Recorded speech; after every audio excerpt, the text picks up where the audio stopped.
Hello! The big trouble into any door, Josh.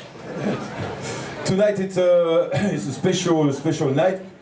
We spent the last 2 weeks here in San Francisco recording the new album with Jello Biafra as the producer. And tonight we are going to perform only the new songs from the new album, part of the new album. So I still have some difficulties with the lyrics. Okay, we're very lucky to have with us today Eric Debris from Metal Urbain, all the way from France. And he's here in San Francisco to make a recording. That's pretty amazing. I'm sure you could have recorded in Paris.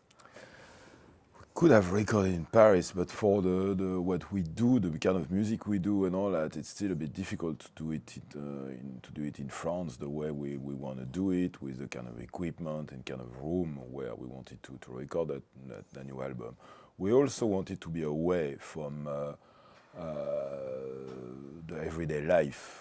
Tell me what excites you about the new album, and try and explain some of the lyrics in English, perhaps. The exciting thing about the new album is to work first with Jello Biafra. Also, part of it was the idea was to record in USA. That one of the idea we had, and when we found out he was working with an engineer called Matt Kelly, who was special. I mean, the guy is not specialized. He's doing rap music because he worked with Digital Underground, Tupac Shakur, The Coup, and all that. But also work on the heavy guitar project of Jello Biafra, like Lards and the Melvins and all that. So the guy can work with machines and rap music and stuff, and also with big guitars, which is absolutely perfect for us. It's somebody who really understood what we are about, like the mixture of electronic and guitars. Also, Matt Kelly is working in one of the studios. Is working is High Street Studio, and when I found out High Street Studio used to be Wally Heider's studio in the '60s, when I discovered that, I really wanted to do that here and record here, because when I was a kid, I was looking at record cover of the Jefferson Airplane or other bands like that who are recording at Wally Heider. And when I was a teenager and I was thinking, I'd like to record there one day. And it was possible. So I went, wow, let's do it. And we pushed the record company to give us the money and the freedom to do that and record there. At the beginning, we were a bit sort of going, yeah, but are you sure that, if you record in the USA, you're going to end up with the sound will be too massive and all that. No, with Jello it will be fine and all that. But finally convinced them to do that. And we are here recording that studio. It's not exactly because it's been refurbished and all that, but it's a place magic. And also, it's going to shut down in July. We're part of the last band recording there. It will be gone. It's a landmark of San Francisco disappearing. And we are recording there sort of in the very end. It's sort of a part of the whole magic of it. So that's really exciting, really. Wow. And also, it sounds fantastic. I mean, since the first day we started to work on the record, it's not exactly what we wanted. It's more than what we wanted. We expected the record to be good, but not as good as it's turning out at the moment, with working with Jello, Matt, and the two assistants, Josh 1 and Josh 2. We got two assistants. They were both named Josh, so it's funny as well. And Jello was also kind of a guarantee that we will still sound like Metal Urbain. If we went to another producer, we might end up as the pet project of the producer, trying to do any weird thing that he had in his mind, project something. We had a guy in France who sort of remixed our demo and said, that's the way I want to go. And we started to sound like Nine Inch Nails. So that's the last thing we wanted to do. We want to sound like Metal Urbain. And Jello Biafra was the best person to do that and to make sure that it's going to end up as a Metal Urbain album. Oh, well, that's great. So welcome to San Francisco, Eric. I'm pretty happy to be here in San Francisco and also to be here with you for that interview. I mean, the theme of the Counterculture Hour is art, creativity, independence is very strong. And I think it's great that after all these years, I mean, I first found out about you in early '77, you know, and I got these albums or 45s very early when, back in the day when these were very hard to get in San Francisco. I think I had to send overseas. Metal Urbain was one of the very earliest punk rock bands, and especially to come out of France, as I said before. So Eric, I'm going to ask you what it was like in France when at the very beginning. I don't even think people even knew what punk rock was, or the name barely, and it was certainly not something that most people encouraged you to do, I think. Well, in France at the time, the scene was extremely small, especially the rock scene in Paris. And when the first few punk bands sort of appear, it was basically the same as in England or maybe over here 2 years before that. It seems that people were starting to want to do another kind of music, more rock, more raw, with shorter songs and all that than, you know, because at the time all the concert and all that was like Genesis and, you know, Pink Floyd and stuff like that. So when all these bands started, they found out they were playing punk rock, you know, because, you know, we sort of were in the same school of music, so trying to play raw rock, and then it was difficult anyway to play rock and roll in France and to do music. It's always been, it's still a bit difficult, but because it's not really part of the culture. I mean, when you are in England or in the USA, you will hear music everywhere all the time in pubs, in clubs, in restaurants, in shops and all that. Where in France, a lot of time you walk into a cafe, it will be quiet, no music, nothing. So the music is not really part of the music. Is still something strange that you know, some people do, and you know, the people still, when you say you play music, they will ask you about what you do as a real job, you know. So it's still like that. And at the time it was difficult, and but then because we sort of invented something, playing punk rock, and also with Metal Urbain inventing the basically electro punk with using drum machine and guitars. In a way, it was easier than it is now, because the scene was so small. It was easy to get noticed. Where now there's zillions of bands in France like everywhere else, and it's really difficult for them to get noticed, especially that the market is not as big enough to swallow all these bands. The first gig was we sort of rehearsed for a really short time, enough to play the first gig, which was a gig easy to get at the time in a club where basically it was like a contest with 4 bands and one was winning and all that, you know, sort of you put your name on the list, and 2 or 3 weeks after that you could do that gig with other bands. We didn't get paid or anything, but it was a way to play, so it was like kind of open mic or something like that, equivalent. And we did that gig in that club where mostly the people, apart from a few friends of us, mostly they were kind of hippie-ish and all that, and they didn't like at all what we were playing. And the gig ended up in a fight with the audience. First gig, first fight, fantastic. And we sort of get signed following that, because the people from the record company were there and all that, and which signed us after that in France. And after the gig, they went, "Wow, we should do that." And there was an article about that contest every month in a magazine, and usually it was the band winning the contest who had the write-up, and we did add the write-up because there was like the fight and everything, and all that, so it was good. Real punk. Well, how did you even hear about something like punk to begin with? I mean, in France, I mean, there's a big language barrier. I notice whenever I go to France, I never meet anybody who speaks English, for example.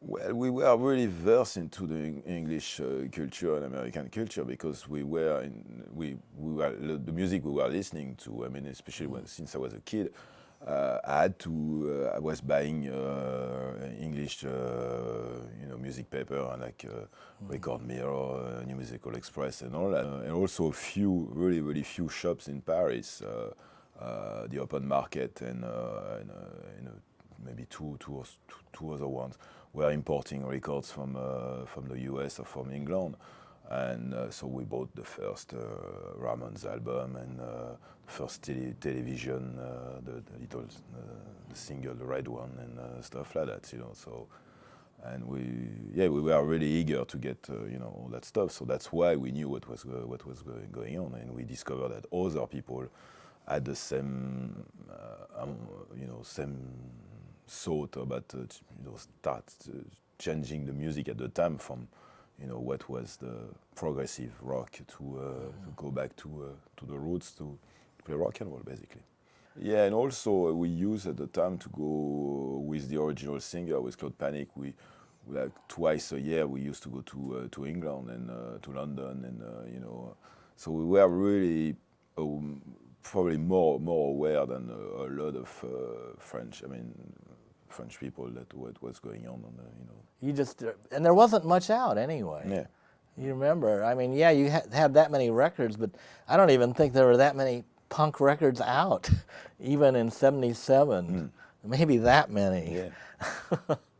So you had the spirit. I mean, you knew that you were given permission to have lyrics that were kind of uncensored, that were challenging the status quo, being very critical, political. Yeah, but they went unnoticed really in France. I mean, we even had the record played on the national network and stuff like that, and we thought especially with the song like the first single, Panic. We really thought we will have problem with censorship, but they didn't. We went, it just passed by like that. At the time in France also, I think the state was because they owned the radio network. At the time there wasn't any independent network. I mean, there was two sort of outside France, broadcasting to France Europe #1 and RTL. Even though they had offices in Paris and all that, but they were officially broadcasting from outside France. And the rest was official network. They didn't have, on all the little radio and stuff like that, and you can find now. And but also they were sort of clever at not censoring stuff. Sort of swallow, like a sponge, go poof, and that was it. So it went unnoticed because of that. And like now they will censor rap record and stuff like that. And then they get noticed and people go, wow, and they go and buy it and all that. At the time, they were more going, whoop, nothing happened. Right. Under the table, and that's it. And I think that was much more clever on their, at the time for them to do that. Now, they will go, and that's not the clever way to do it. We might have problems with the next record this time. The next one is the song. It's very, very poetic. J'irai chier dans ton vomi. If I can give you some sort of a translation. Join in the dictionary. I will in your puke. It's about people hosting TV shows.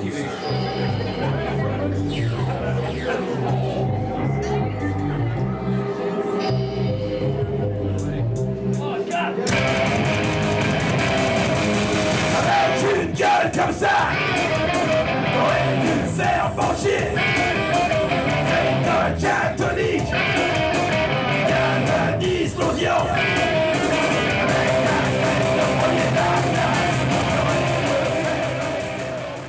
I mean, I never thought of hoping for problems.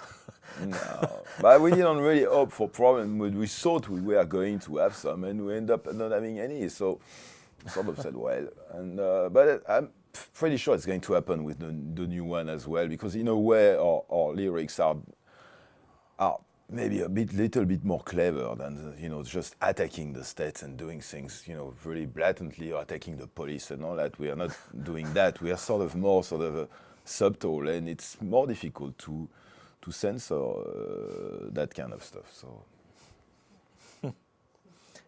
Can you kind of tell us some of the lyrics, or because it's hard for us to read French here? I mean, some of the contents of some of the early lyrics. I mean, Panic, for example.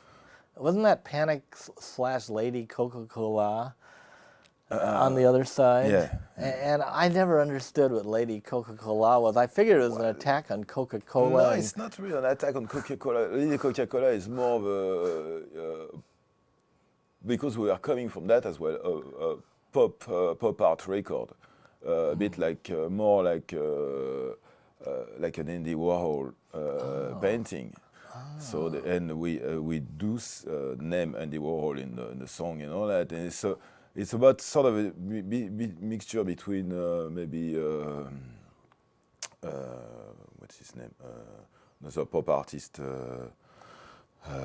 Alan Jones. Oh, Alan Jones. Alan Jones and they were all together. So you got that bottle of Coca-Cola in leather or in plastic, fetish clothes and all that. It's more of a pop art song, really, Lady Coca-Cola. And Panic is kind of a manifesto, a bit like a punk manifesto or anti-state manifesto, and also an idea which I had since the beginning, which we're going to use again in the new record in some songs, is to take care of your, not even taking care of your own life, but inventing your life. Go out and do something. And the Panic was a bit, part of it was that, and part was do something against the TV, the states, the president and all that, but do something.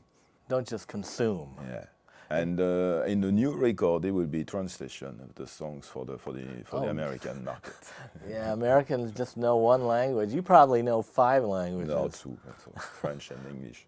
Let's hear a song by Metal Urbain. Next one's called My Soul to the Devil, Mon âme au diable.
Eric, how come you became a punk rock rebel and thousands of other young people in France didn't ever get into it?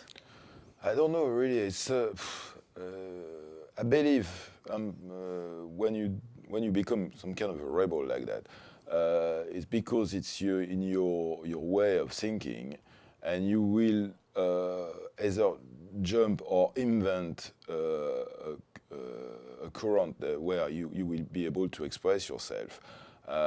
If it was during the French Revolution, I will probably be part of it. If it was at the time of the situationist or letterist or May whatever, 68. or even before that in the 50s when they really, or 40s when they were like in Saint-Germain-des-Prés and all that, I will have been part of that. You know, it's kind of a, I believe it's you have to express, you know, some things, and you will find the way to do it. So I don't know. It's difficult to say why, you know. Also because when I was a kid, it was May 68, and I saw that. And Oh, you saw May 68? yeah, I saw May 68, but I was really young, so I saw bits and pieces of it. But I was,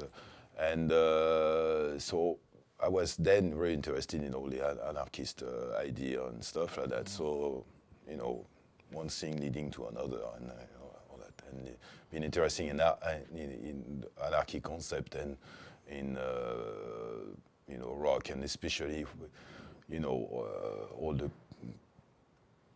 all the rock which was close to rock and roll, like all the glitter and David Bowie, Roxy Music and all that, and but also the New York Dolls, and you know, and you get all that, and you get anarchy, and also I was interested in the electronic music, but electronic music wasn't making, you know, the people had this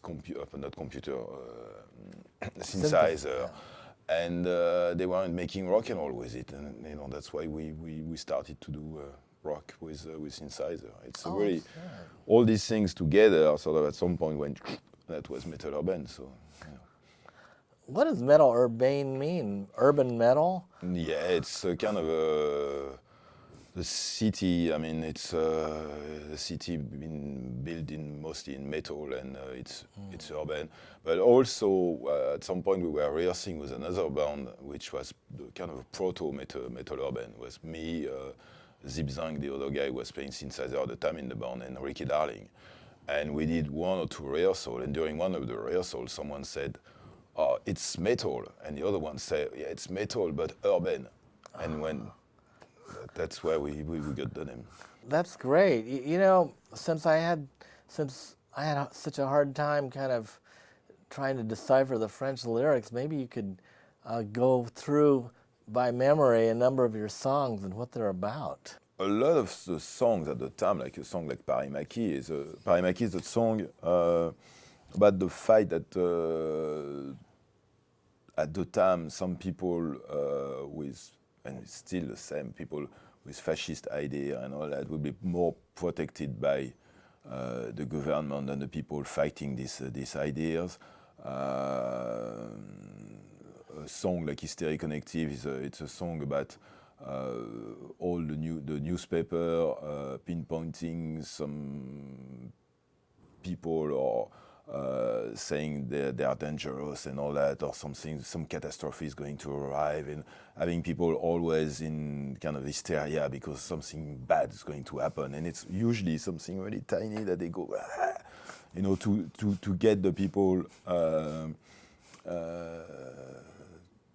to stop them for thinking about something else, because, you know, having them afraid of something will, in a way, stop them from being angry at something else. You know, so that's the idea. I mean, it's always. I mean, it's sometimes difficult to translate them. That's why for the next album, somebody, a friend of Jello Biafra, did the translation because Jello needed them, and for the first time we've got somebody who sort of found a way of translating the lyrics. They are the new one are maybe less difficult to translate than the old lyrics of Metal Urbain.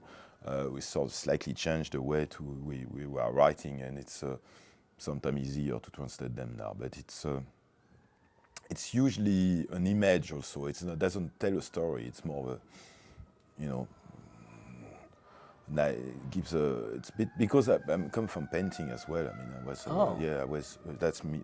I do design all the record cover and stuff. So I've always had an approach of an image for a song, something telling something, but not a story. More of an impression of you know of some you know a thought or you know and developing around that.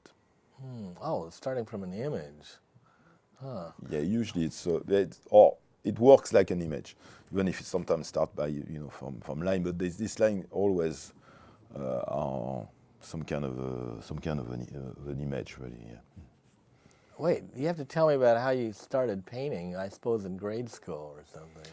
Yeah, I went to art school and art college and stuff, and the Beaux-Arts in Paris, and but then I started to play music and sort of stopped painting because I couldn't do both at the same time. So I did all the record cover and stuff like that, and now I'm sort of getting interested again in photography and stuff like that. So I'm working on that, maybe a side project or stuff, but you know.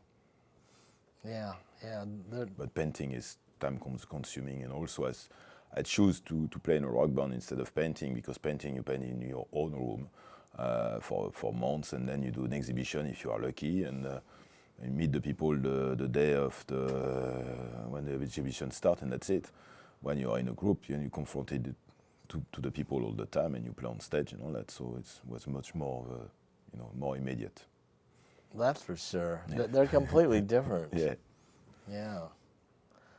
So I suppose for all those lyrics, I wish we had a sheet with them here. All those lyrics were based upon various discontents, a lot of them. Yeah, always, yeah. It's always something which irritating that start the urge to do the lyric. Yeah. You didn't write any love songs. No, not really. No. When some could be, I mean, in the new album, there's a song speaking about a girl and all that, but I'm more sort of angry, really yelling at her. But in a way, it could be a love song.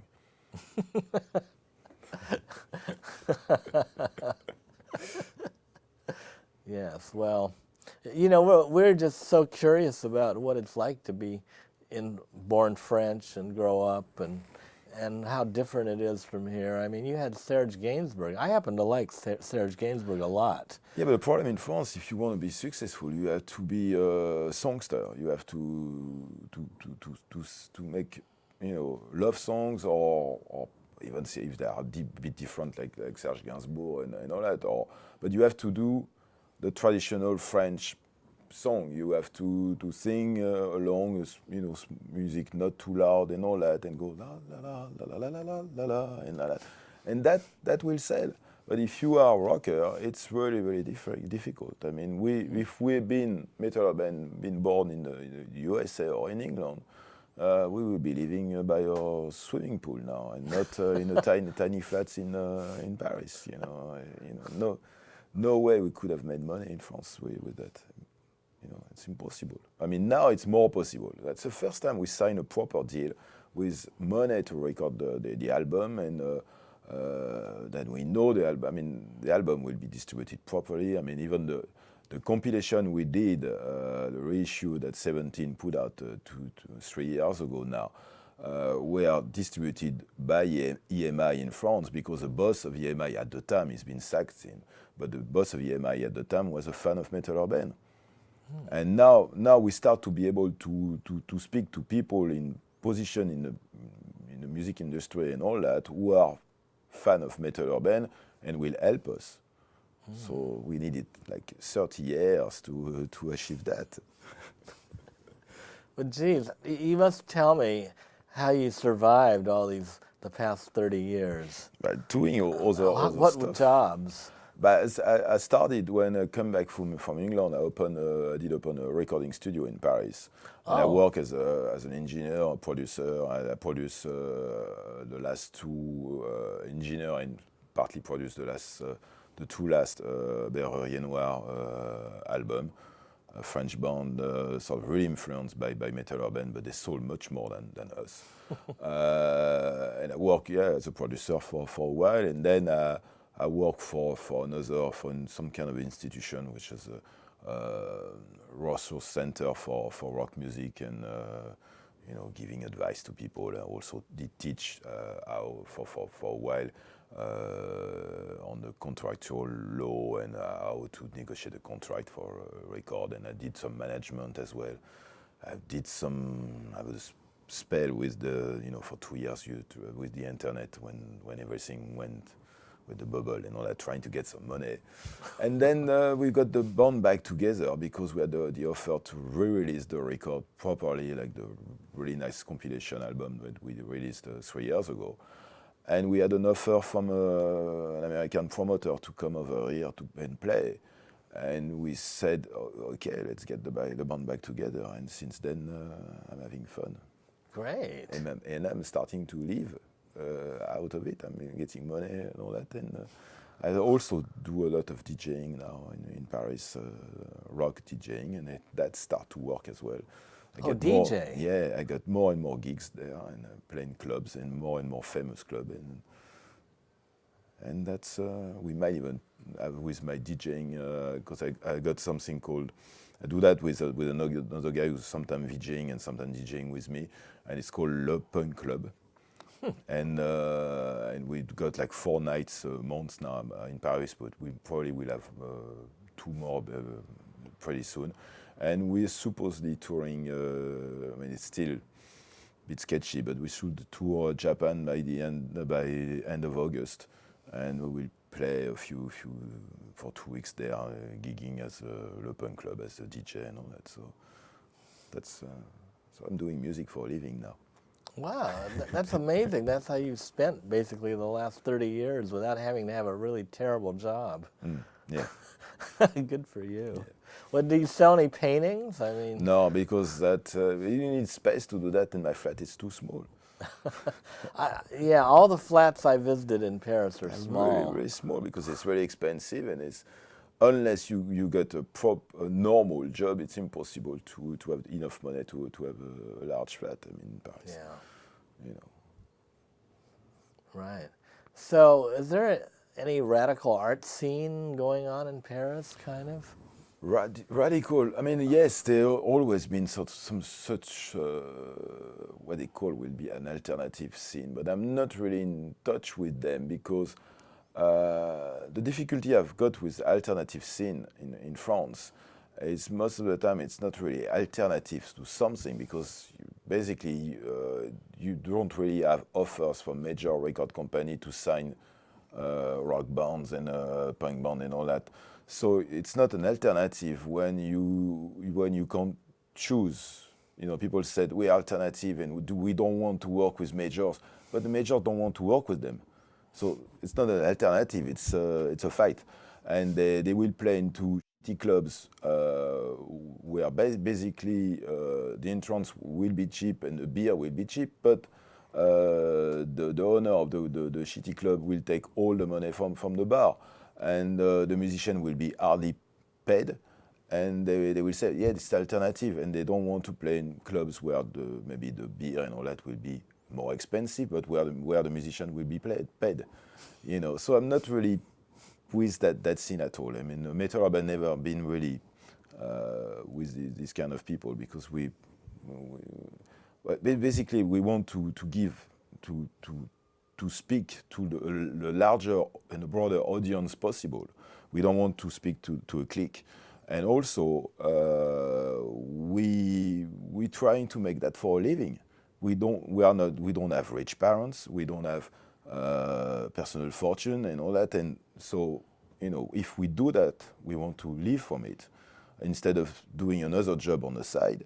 And also, the idea is to say, to bring our world to the most people, and not to because now in Paris rock and roll is becoming more and more popular, and there's some clubs, especially one when I started to mix, which kind of really hype the kind of club. I don't know if here in San Francisco, but the kind of club you will find in New York, like the APT or Club 13 and all that, where you know, sometimes some people will come to the door and the guy at the door will say, no, not you, but you, and all that, yeah. you know, and sometimes you got like 200 people outside trying to get in, but just the happy few can get in.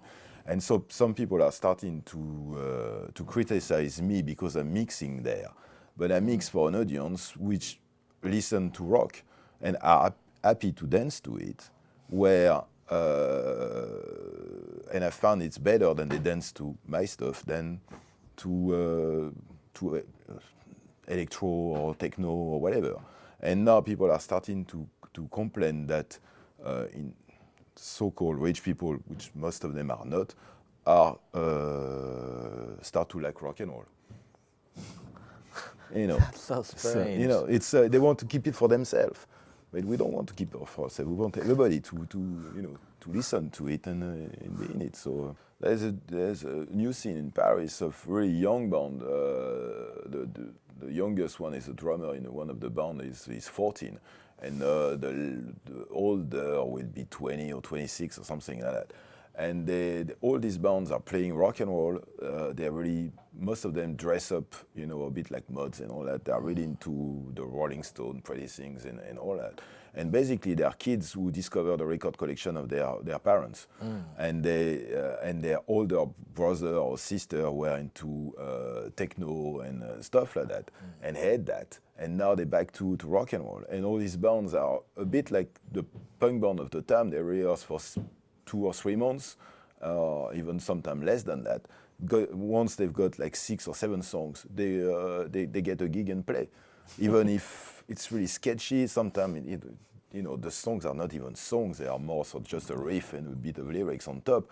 But it's really fresh, and they also draw a large crowd of their friends from school, college, and all that, who will come to the gig. So they always play in front of 100 or 200 people anywhere they do a gig, and these kids always come to their gig and all that. It's not like they come for the first one, but they carry on and all that. They've got girls screaming at the front row and all that. It's really fun.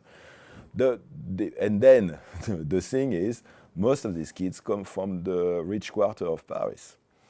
Their parents are loaded, but they choose to do rock and roll, and it's fun. It's fun. It's strange. At some point, all these kids coming from, most of them, not all of them, most of them from rich family, decided to do rock and roll at the same time. It's a really strange thing. It's a bit like if you had like 10 band equivalent of the Strokes, you know. In France, you've got this more French kind of music predominating. Marian Mathieu, I don't know. There's so many people that I remember from decades ago. Yeah, but the problem is that in France, that's still what music is supposed to be. If there's lots of singers at the moment in France successful who do French chansons françaises, and it's you know, I could do that. I could inventer la liberté, ficher traqué, matraqué, façon nervie, camouflé. But then if you go inventer la liberté, then you go, oh, you know. But you know, if I was wearing a sweater and had a haircut, you know, like that, and go inventer la liberté, ficher traqué, matraqué, then I could be signed to a record company instantly, and you know, they will love it. But that's not rock and roll. That's all. What is this It's lyric? easy. It's really easy to do as well, because you can mock it and it's easy. But if these people were trying to do rock and roll, they can't do it. But rockers can do the stuff they're doing, because it's nothing really. It's nothing. But that's French. I mean, chanson française. It's a fake really. What? Can you translate these lyrics? I thought To invent liberty.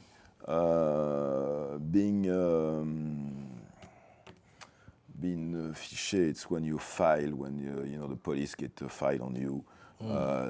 Traqué is when they try to catch you. Matraqué is when you've been hit on the head with with a truncheon. Façon nervée, fronting the that's basically is fronting the undercover. Nervy is more like the bouncer or the mob or whatever, but undercover mob working for the. These lyrics were really difficult to translate. Who are sort of protecting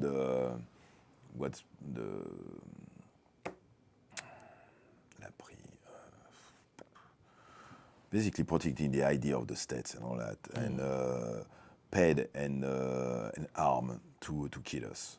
So it's what I say is when the states will help or sort of keep undercover people who are there to stop, the people who want to change things and all that. I mean, that's the idea really. And where at the time in Paris, it was, if you were different, you could run into trouble with a lot of these people. But it's sort of changed now. But at the time, it was more like that. Yeah, we saw a lot of press about these kinds of cars being burned, but they were all in the suburb of Paris. Suburb, and also it was really tiny, and they make it sound like something big. Right. So they could use the police after that to really tame down everything and all that, and sort of to keep people also afraid of some kind of upsurge from the suburb. And all that, because if the police really wanted to stop that, they could have stopped it, the first day. They just let it go for enough, to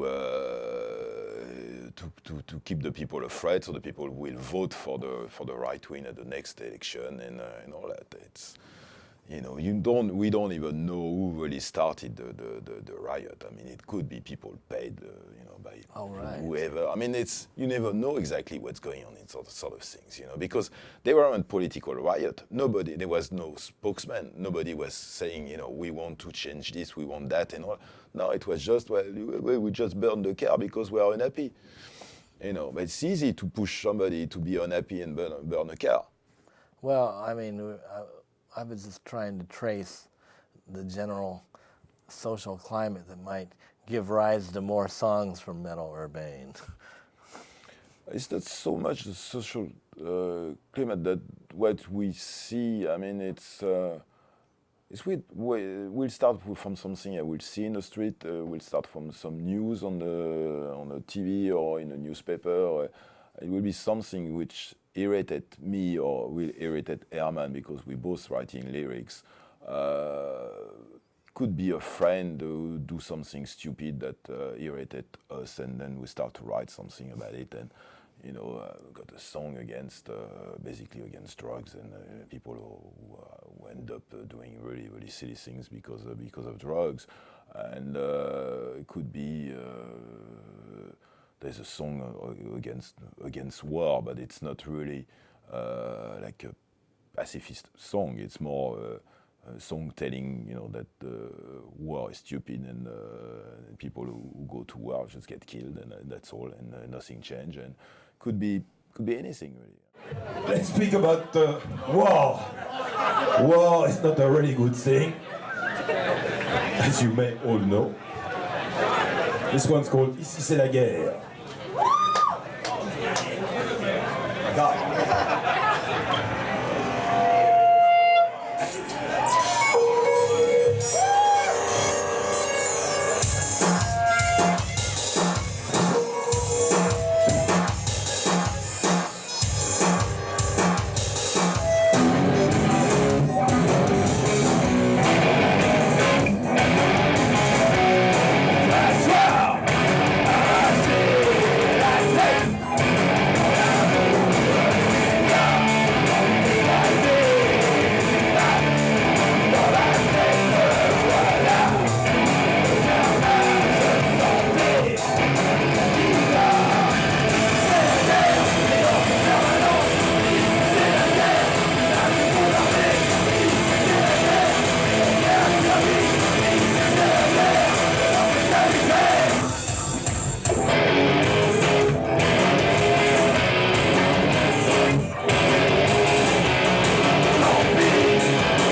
could be anything really. I mean, could be a song about an ex-girlfriend, which I yelled at, but then it's not that.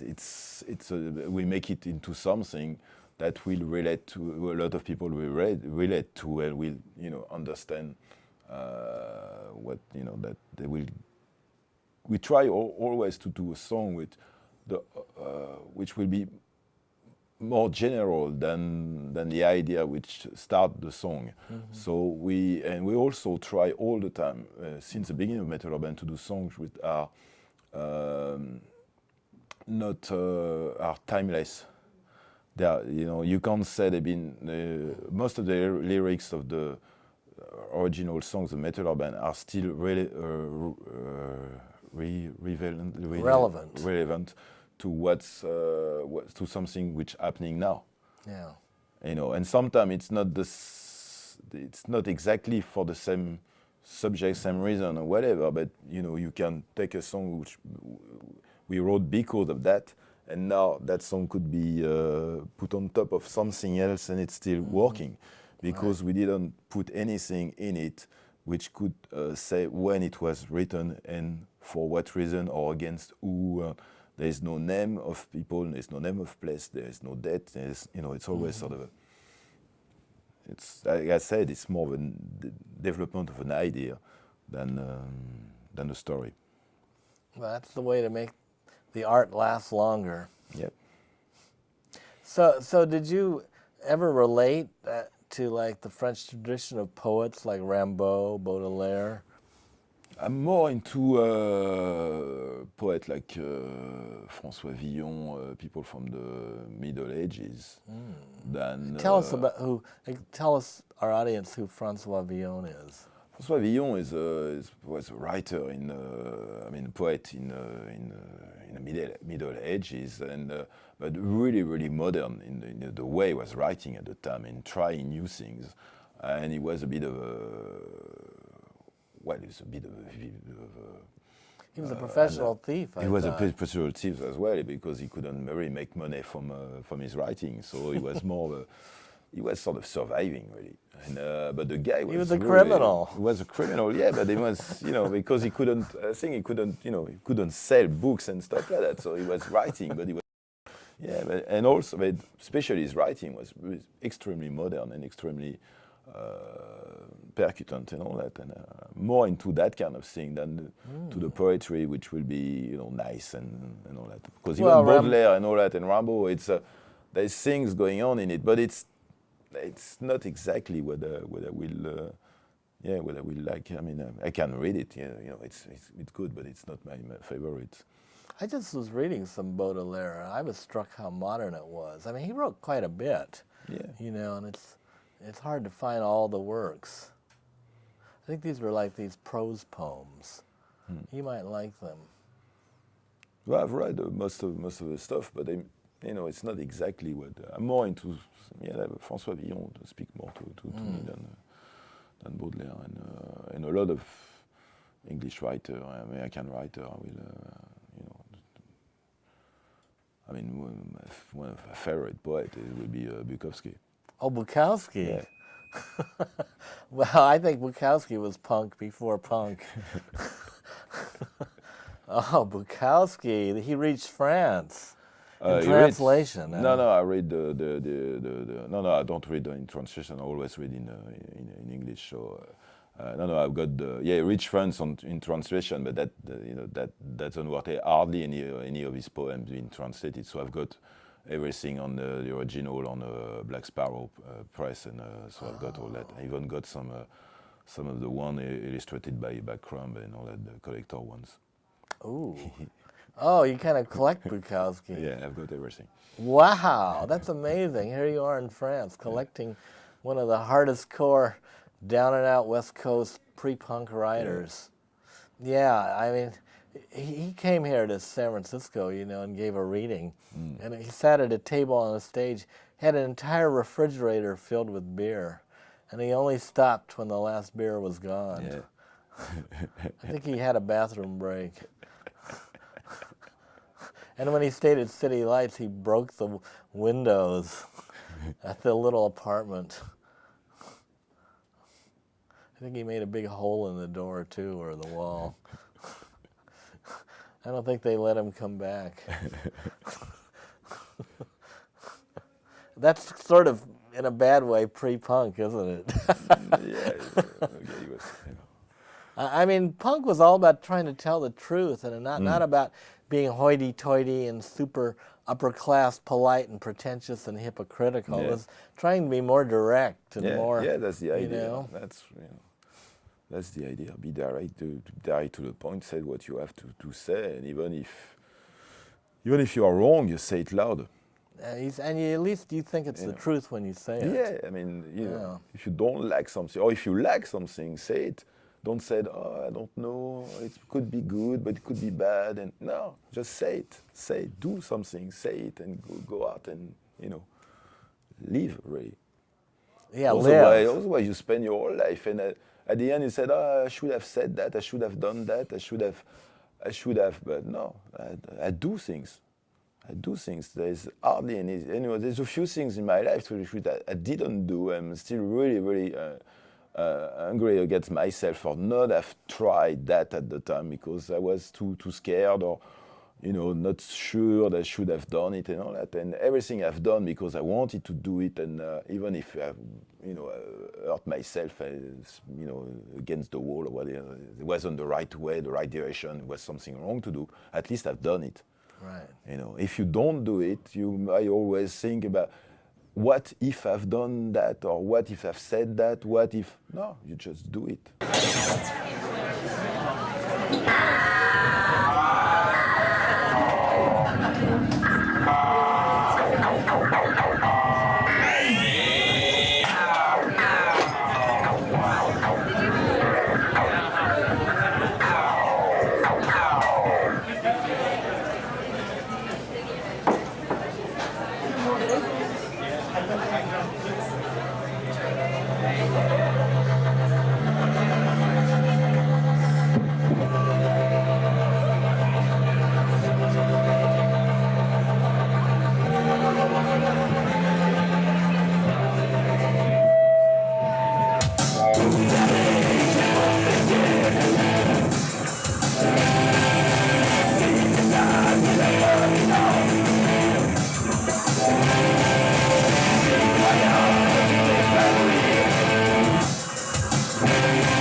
Company.